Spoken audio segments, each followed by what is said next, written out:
I want to show you a really cool example of Arya warging. I'm pretty sure it's the first time that she wargs as well, and she does it unconsciously.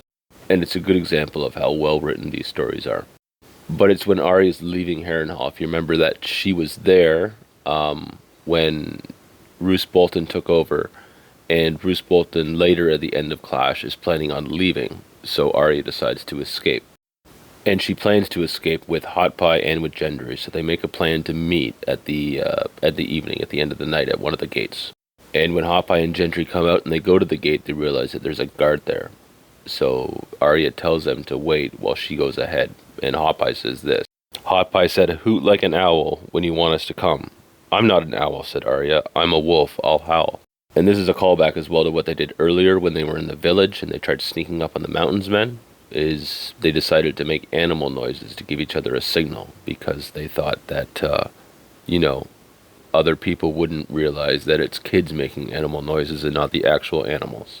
But then after Hot Pie and Arya have that conversation quick, Arya goes out, meets the guard, drops the iron coin, does what she does with her knife. Or not her knife, the dagger that she stole from Roose Bolton. And then it says, and when he stopped moving, she picked up the coin. Outside of the walls of Harrenhal, a wolf howled long and loud, and she lifted the bar, set it aside, pulled open the heavy oak door. By the time Hot Pie and Gendry came up with the horses, the rain was falling hard. So did you catch that? What happened after she, took out the guard? She never does a hooting like an owl or howling like a wolf. Instead, what happens is a wolf outside the walls of Harrenhal, out in the woods, howls long and hard. She never even thinks about it. It's like she forgets to do it, or subconsciously she tells the wolf outside to howl.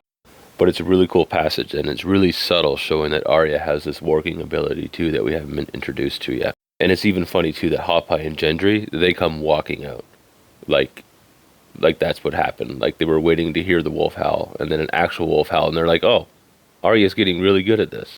But yeah, it's just another example of why these books are so well written, because there's little things like this hidden all throughout the books. Real subtle clues. Real subtle clues that are just like hidden in the text that tell us something about the lore or about the characters.